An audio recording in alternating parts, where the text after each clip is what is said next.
Hello. Okay, well, this is question number 5 of September week 1 test, and we have discussed two questions, in fact, 4 questions earlier. So, from question number 5, we have simplify 2x minus 5y minus 2 times x minus 3y.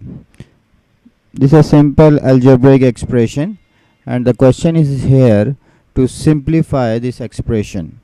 So let's start with that. We have to first remove the brackets here, and that is 2x minus 5y minus, if I will remove this bracket here, 2 times x, so that will become 2x, and don't forget that there is a negative sign before this, so this must be positive here, so then it will become 2 3 is 6, 6y.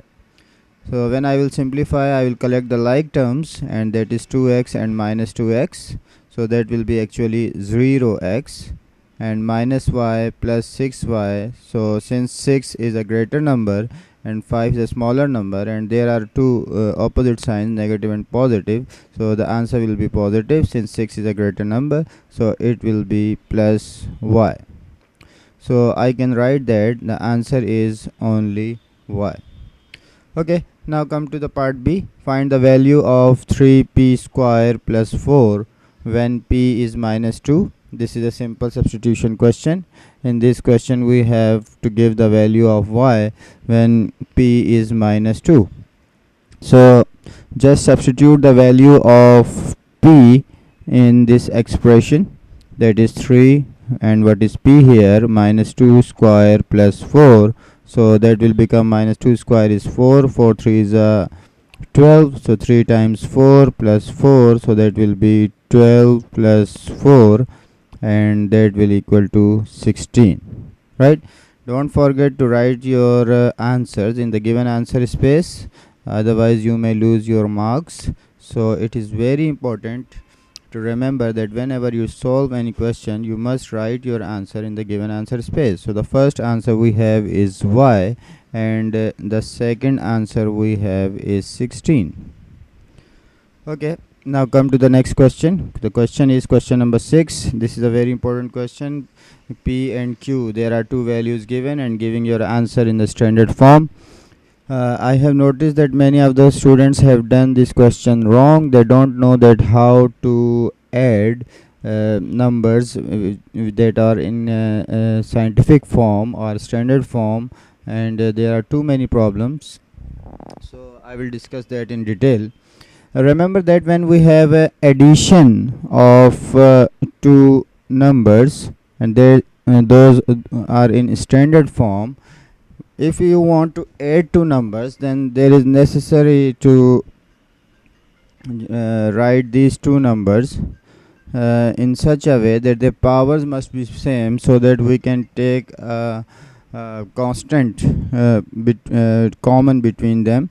So here the question is p plus q.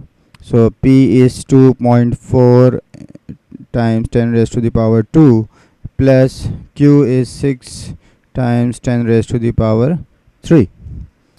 Whenever you have a question for addition, the easy way that I would prefer is to make the powers of 10 same. Here is the power of 10 is 2, and here the power of 10 is 3. So if I break this, and I can write 6 into 10 raised to the power 2, and that is 2.4 into 10 raised to the power 2.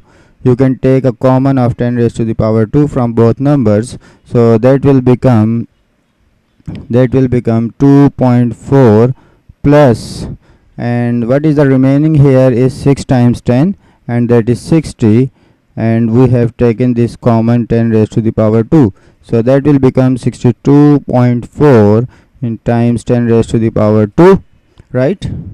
62.4. But the question is, give your answer in standard form, and to write the answer in standard form, the standard form is that number where the decimal should be after first non-zero digit. Here the decimal is here, so I will move this decimal here, so it should be 6.24 6.24. And what is the rule here? That if you will move this decimal on left hand side, the power will increase, so it will become 6.24 into the 10 raised to the power 3.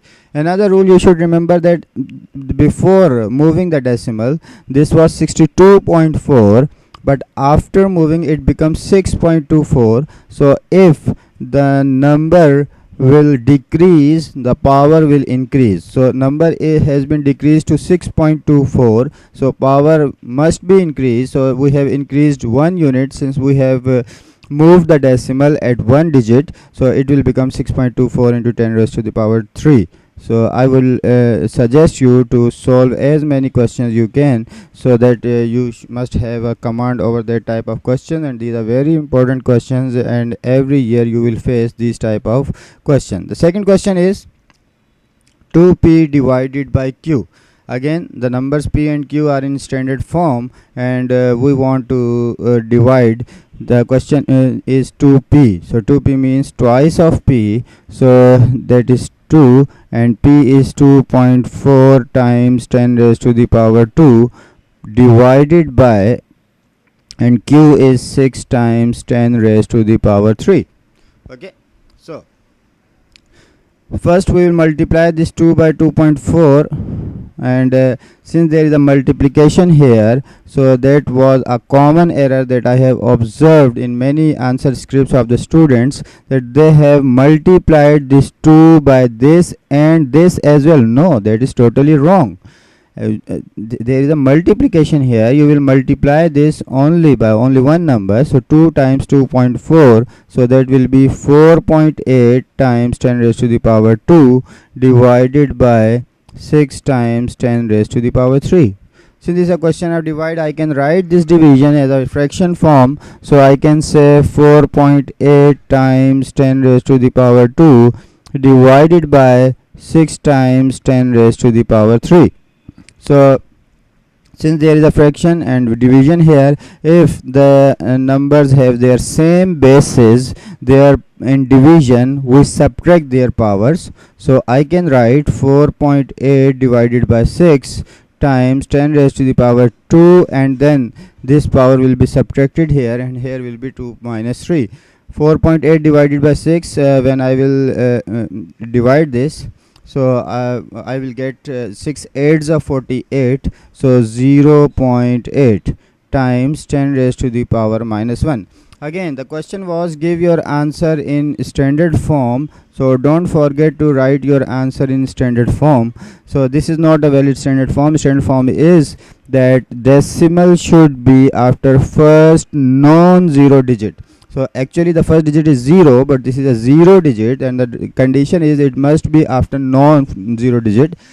Okay, so it will become 8.0. The second thing, that whether this power will increase or decrease. Again, the same rule, you should check the value of the number. It was 0.8, now it becomes 8.0. it means the value of the number has been increased, so power must be decreased. So if I will decrease one more power from -1, it will become -2. So our final answer will be 8.0 multiplied by 10 raised to the power -2.